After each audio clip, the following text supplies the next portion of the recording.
3, 2, 1, 0.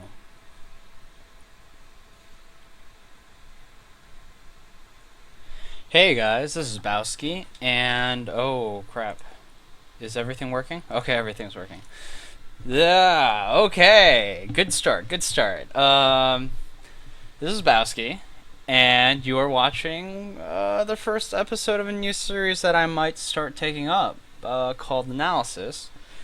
I'm taking a break from doing the other series, Feedback, because, well, to be honest, there just aren't a lot of replays on reddit.com/r feedback or Starcraft feedback right now.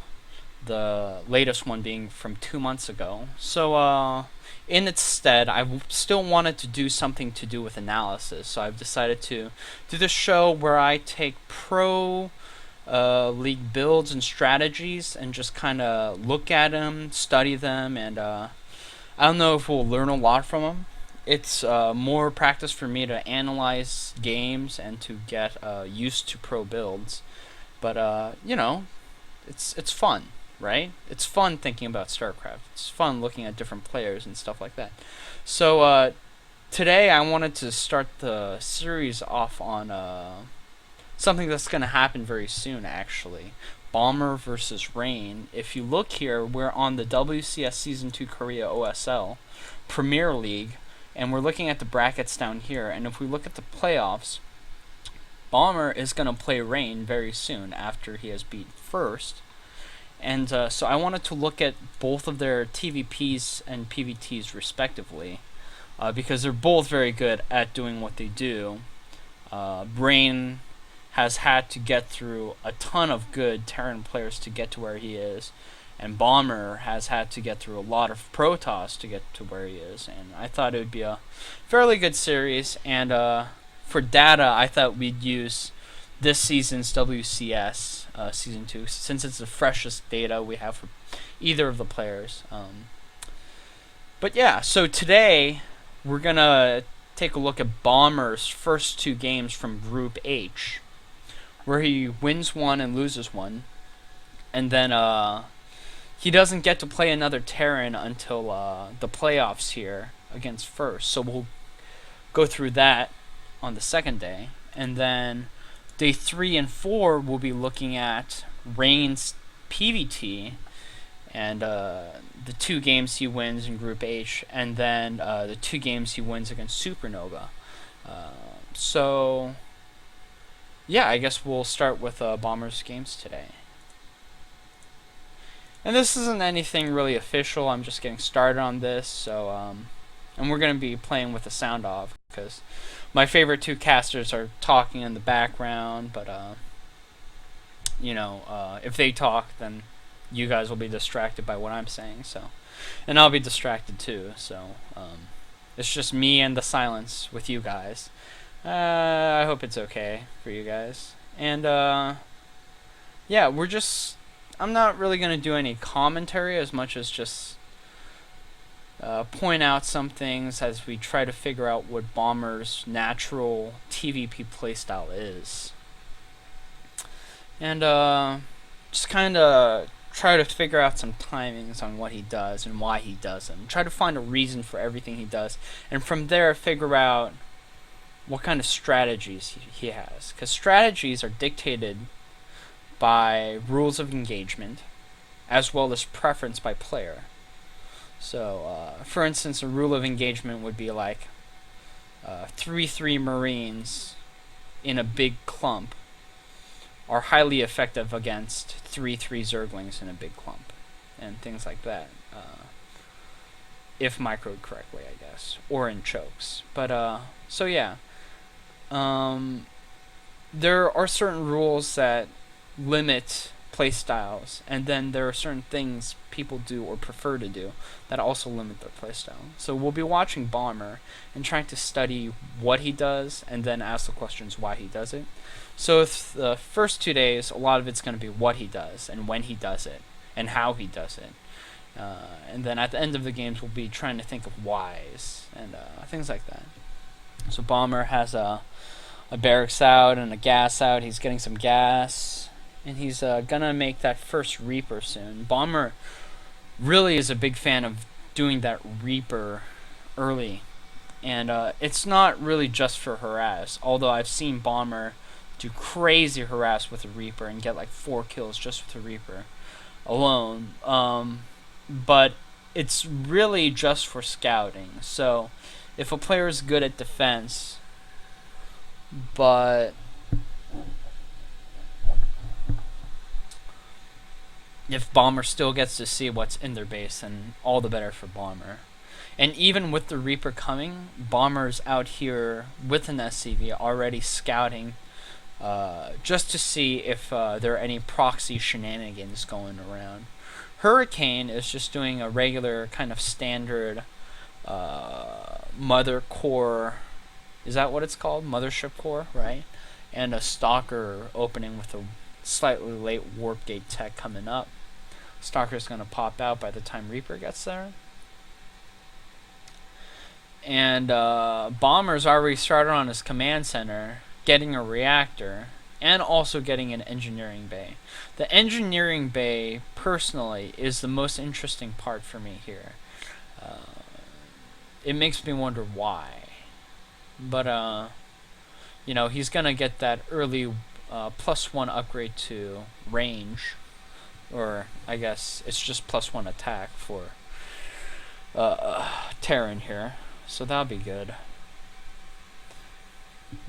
And then he's probably gonna make the factory after this. Bomber. That's what he usually does after the barracks reactor goes down. But actually, no, he's going for another barracks here. He's doing some Reaper scouting still, trying to see what Hurricane is up to. And thanks to that reactor, Bomber is able to have just enough Marines to deal with that problem with the mothership core. Any less and he would have been in big trouble. And because of the Reaper harass, the Stalker is forced to stay home instead of going out to harass with the mothership core. So, you know, bonus, I guess. And Bomber's Reaper right now in the middle of the map, just kind of hanging out. He ran away slightly from the mothership core's range because he don't want to deal with that. He's going to take that Zolnaga tower once again soon. Bomber getting that other gas right now, getting a tech lab, just setting up for some kind of early mid-game thing. And finally the factory coming down. And I mean, stim's pretty early. I wouldn't say it's the earliest stim, but it's pretty darn early.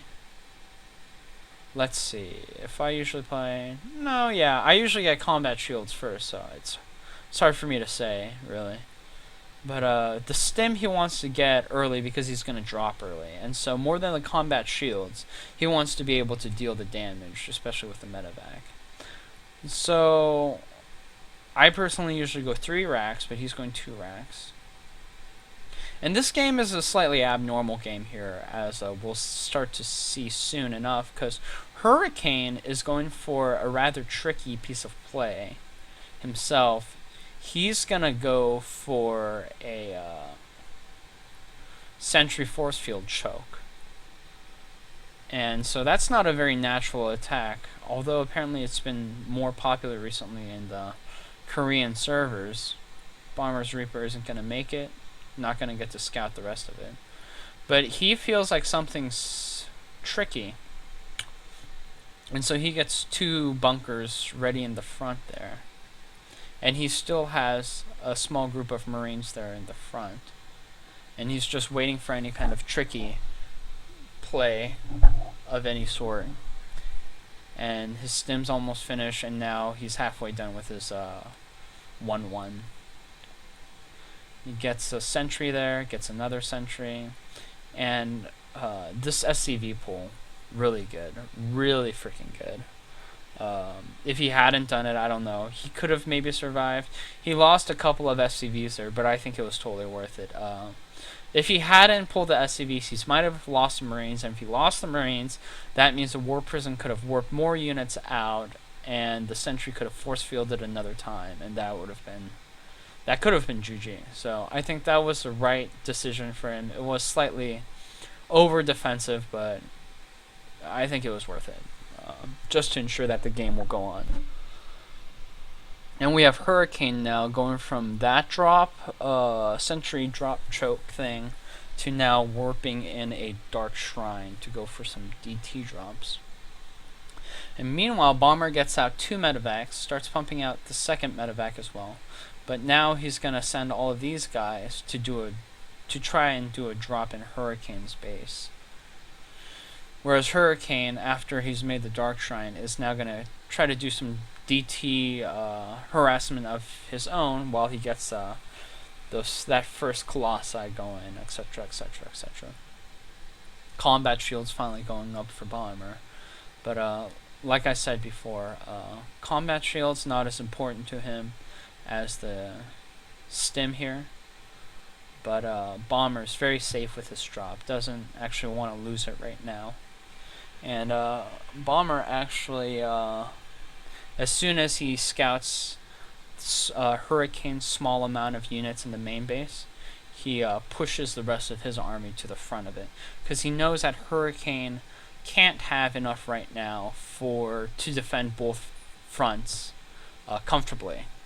Not after trying that huge gas-intensive sentry push, and then now seeing that DT. Previously, he saw the Dark Shrine when he tried to drop the first time. So as soon as he saw that, he tried to move in, because he knew that there just wasn't enough gas and econ for Hurricane to be able to do everything safely. And here Bomber takes down the second and leaves. And defense against the DTs in his main pretty decently. Gonna try to drop in the third here, but he's gonna have to lift up again and run away. And now this pair of Vikings is trying to get rid of this warp prison, which Bomber's army is gonna find pretty soon. And yeah, now Bomber is getting his +2 attack, and he's started making Hellbats from his factory, which I prefer in this matchup as well. And just getting more medevacs. And I think at this point we can safely say Bomber has decided to go for one big gigantic push at this point. He's already in the mode of thinking, I'm going to make a ton of units, and then I'm going to push out at some kind of time. Because, I mean, just the unit composition and the way he's playing this, it just feels that way. There's no command center. He's basically all-inning at this point. He wants to stop on the SCVs. He just wants to save all the money for all of his army units. And now his huge army, if you look on the minimap, is starting to move away. And he just saw how big Hurricane's army is as well. And so he's probably feeling pretty confident. And this is when he decides to pull the SCVs as well.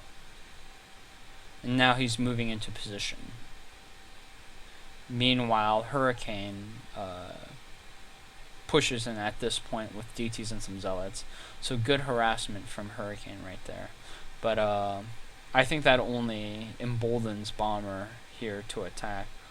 It's funny because Bomber actually, one of his freaking medevacs is full right now as well. Finally unloads them. And this is just way too much stuff for Hurricane to deal with. And I think, so yeah, Bomber pushes in. He's going to defend against this because he has another turret in his main base.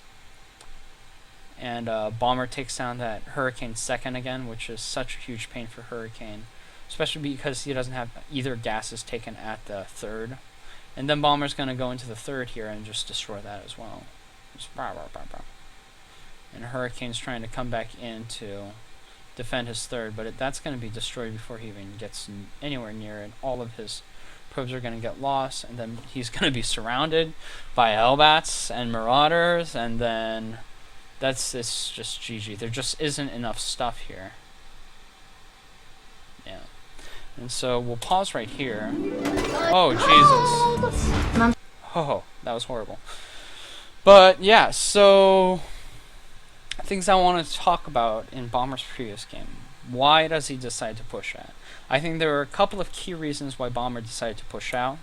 One being the amount of Vikings he had at that point. He had 6 Vikings. And during the game, he's seen Hurricane lose a ton of gas on multiple things. Number one, he spent 400 gas on sentries, and then he lost 2 of those sentries. So that's a pretty big deal right there. Number 2, he sees that he goes DT. DT takes a lot of money as well. 200 for the building, and then 125 for each DT that comes out afterwards, and he gets rid of all of them. So that's a lot of gas.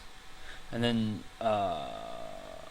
so what was it? Number 1 is Vikings. He has enough Vikings. Well, that is dependent on how much gas was spent, actually, because since Bomber knows that so much gas was spent on army units and harassment instead of tech, Bomber knows has a pretty good idea of how many Colossus Hurricane has, especially after losing the first time,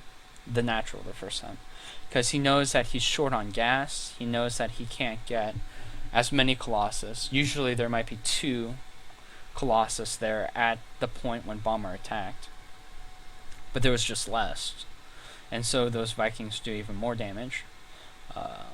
And then he sees Hurricane taking that 3rd early, which also means less gas and less tech and less army units, etc., etc., etc. So Bomber pushes out then, and that's why he also pulled the SCVs, because he knew that amount of SCVs would just sway the battle in his favor heavily, and losing that many SCVs for that natural was totally worth it. And then, bonus, he took down the 3rd, and then bonus, he was able to kill him. So that's how it went. This is the second match of the day.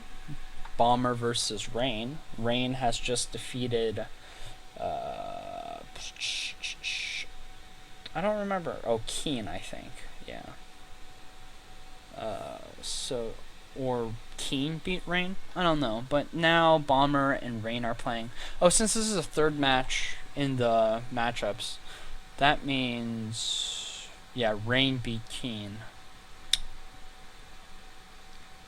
And this is Bomber versus Rain on Newkirk Precinct TE, or Newkirk Redevelopment Precinct. Hilarious name. And Bomber here is gonna go for the same build previously. Getting that barracks and gonna get that gas pretty soon. There's the gas. Then as soon as he has 50, here's the 3rd SCV. And Rain starts with a mothership core, and then a stalker as well. So the beginnings are pretty similar to the previous game. This is also only 1 position map, so very similar in a lot of ways. Oh, I'm sorry, what am I saying? No, Rain doesn't do that. Rain takes only 1 gas, and then he goes for a quick expand, is what Rain does. Now, I'm going to be talking about Rain a lot more in the next couple of days, but I just wanted to go over some of his traits. Whereas Bomber is a very aggressive sort of player who tries to dictate the game through his rhythm, Rain plays on his own way. He doesn't really care about rhythm. He just has a build in his mind, and he just goes for it and tries to defend it all throughout until he has the key composition he wants, and then he starts pushing out, doing his own thing. So he starts a little later, one could say. He's a hybrid of a defensive and an economic play. And here's Rain's second Nexus going down. And so Rain doesn't try to set the rhythm on his own at all. He's just taking that Nexus and getting that mothership core merely for defense, really. And Bomber's gonna scout this. And he's probably thinking in his mind, alright, that's fine, I'm making my own command center, whatever. And Bomber has gone factory a bit earlier. Last game we saw that Bomber, when he got that second command center, was going for an engineering bay. This time he goes for factory. And on this map, if you're going factory... Well, if you're going against Protoss and you're going factory, that probably means you're either going Widowmine drops, or you're going to get Hellbats. And at this point, Hellbats are still very good. So Bomber's going to get Hellbats. There's the Armory. There's the CC going down, or the Orbital Command being built for the Command Center. There's a second gas being taken. And then, Starport will be made shortly as well. So both players skimming very heavily on army units. Bomber's just making sure there isn't any shenanigans being pulled. He doesn't believe that Rain would do it, but he's just being safe, moving that Reap around to make sure there aren't any proxies at this point. He has 3 Marines in the back just in case of any Mothership Core harass. And then he's putting the rest in a bunker in the front for now. And he keeps continually scouting for those proxy pylons. Meanwhile, Rain is just very low on any production, any army. He's just chugging along, just getting a couple scouting units. And then, and now Bomber is getting the double Hellbats, while getting 1 medevac. Reaper is going to try to come in here. He's going to scout everything. So bonus on Bomber here. He sees a Robo, a Forge, and a Gate. Very interesting combination. And Bomber's thinking, what the dick? There isn't a lot of stuff in here. I'm going to be able to do huge amount of damage with the Hellbats. Or at least that's what I'd think at this point. Doesn't get to see the Twilight, but not really a big deal. And Rain just misses the medevac coming in, but seeing the building composition at Bomber's space, Rain is already ready. And Rain now, this is something Rain does really well. He gets 1 cannon at each base, whatever game he's playing against Terran. I think it's a great idea, especially early game. Like, you have 1 cannon, and then you're able to do the photon overcharge. Pretty much have that drop slowed down until he can make some units and come in. So he's good. And Rain has just tight defense. Look at this. Bomber sees the 2 stalkers and the photon cannon. He's like, F that, can't get him there. And Bomber decides to take this command center in a very interesting position. I kind of understand why he takes it, though. It's directly in line with his attack path. So it's easier for him to defend.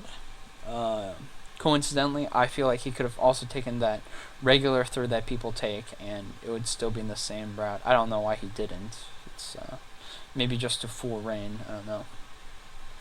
And Bomber still hasn't been able to do any kind of harassment here. He finally gets in the middle, but chickens out. Just wanted to see if he could pull a photon overcharge. Meanwhile, Rain with that Twilight Council has gone for DTs. And I don't think Bomber expects this at all. There's no turret here. Engineering Bay has been finished for a while, but yeah, Rain is going to be able to get in here and do quite a bit of damage. Drops the DTs. Those Marines are going to die. And the other DT is now moving towards Bombers, where he'd usually put a third. Rain doesn't see the third there, and he just leaves that DT. This DT and these 2 DTs in the main actually do a pretty good job. Bomber has to use double scan to take care of the other DT. So that worked out in Rain's favor incredibly so. That just slowed Bomber down way hard. And Rain at this point is playing under the assumption that Bomber does not have a third. And so Rain is going to start pumping out more defensive units and defensive tech like charge and such nonsense here. Rain sees Bomber's small army moving out. But here's the thing about Rain. Even if Bomber starts moving out, that doesn't deter Rain from like expanding or anything like that. Rain just goes by his own beat. He seriously does. And Rain dropping a couple more zealots into the main, and this, Dark Templar, even though he gets killed by SCVs, just kills quite a bit of SCVs before he gets through. Rain's probe is already at the third, waiting to put down the Nexus, which is hilarious. Tons of kills for Rain. Another DT walking in, but this Hellion does good damage here. And the Hellbats are able to take it out. And this is traumatic.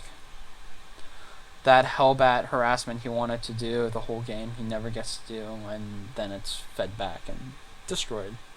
And Rain is now getting Psystorm while getting +2 armor. And Rain, because he feels like he has enough army units now, slowly moves out to take his third. And keeps on wondering when the hell Bomber's going to take his third. So, in a way, Rain, really ballsy move in deciding to move his army out there and take that Nexus. Especially when you are thinking that Bomber has a huge army about to strike at any point. And here's Bomber's army about to strike. Bomber's army usually strikes right before Psystorm is done, a good amount, so that the battle can't have Psystorm. But Rain already has it, and it's mainly because Rain has been able to kind of defend so well against all of Bomber's harassment, whereas Bomber had to delay this push because of how many units how many SCVs he's lost, meaning less Marines, less Marauders. And now Rain just keeps on trying to hold this Nexus, just so one, he can build up his army more, and two, because if the Nexus finishes, then he could also be in a very good position. So that's why he doesn't cancel the Nexus at any point.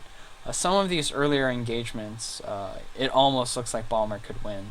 Pretty decent force fields though, and with the Archon and the 2 Immortals, it's just a lot of power. Down go the Immortals. Nice time warps from Rain there. And at this point, the question that comes to me is, why does Bomber decide to keep on pushing in? He can see how many things Rain has, and he sees how many things he has, and then that happens. Why doesn't he go back home at this point? Why does he not go back home and make Ghosts? Because we've seen that he has a Ghost Academy. He can come back and destroy this whole army if he just waits for like 3 Ghosts, gets more Hellbats, more Marauders, and just pushes in. But instead, at this point, Bomber just keeps on trying to push. And if you notice in his production, he's not making any SCVs at all right now. None. Just Hellbats, Marauders, and Marines over and over again. So his third probably isn't even fully saturated. In fact, he's at 29 workers. So yeah, he's way behind on workers. And, oh man, like, this is not an army you want to keep on engaging with. But Bomber just tries to pull in here again and losing more Marines down on the bottom. And this confuses me. This confuses me so much that Bomber wouldn't get more effective units. Like, just even 1 Ghost. 1 or 2 Ghosts could really change that. Especially with the High Templars and that Archon. And Bomber tries to push in here again. And, like, I honestly believe like Bomber wasn't in such a bad place when he started the push, but this 3rd or 4th, 5th time that he's trying to push in, and look at all of those medevacs, just no healing power. and he tries to push in here, and he's gonna be losing stem, and oh my god.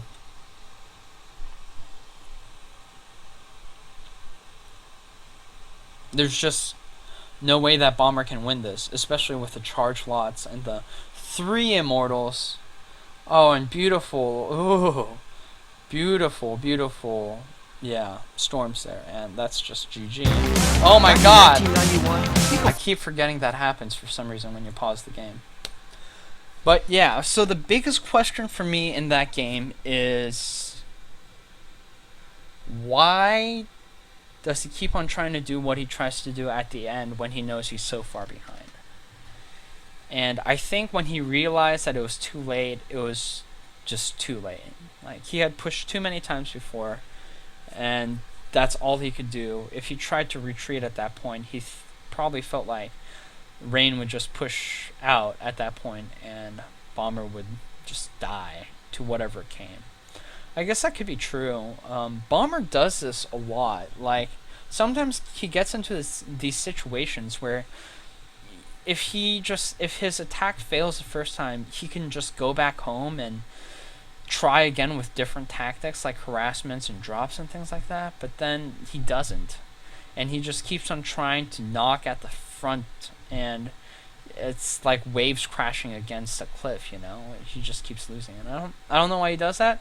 I think it happens a lot. Do you want to change the color scheme to improve performance? Huh. No thanks.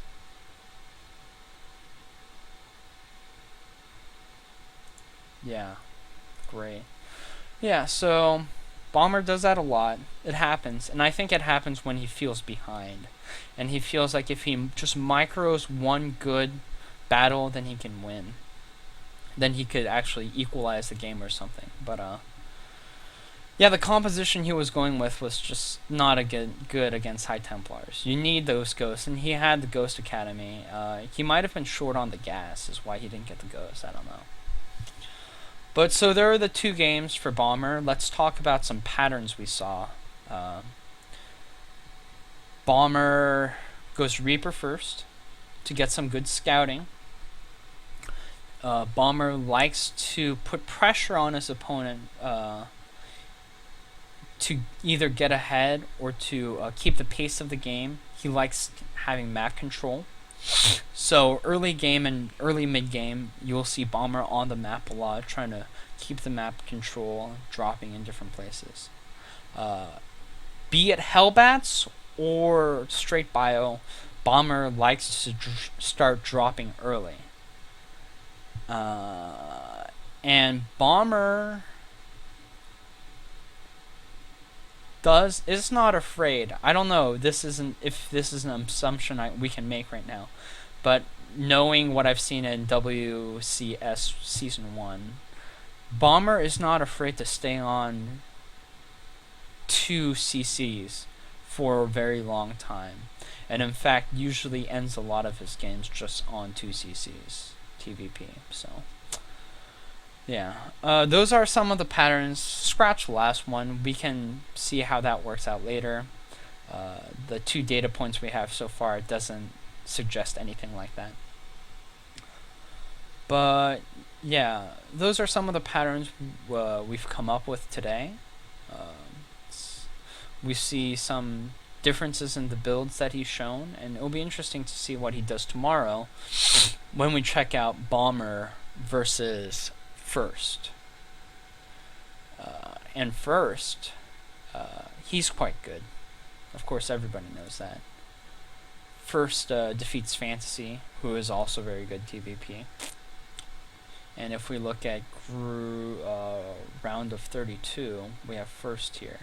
Oh, First doesn't have to actually play TvP here, or PvT.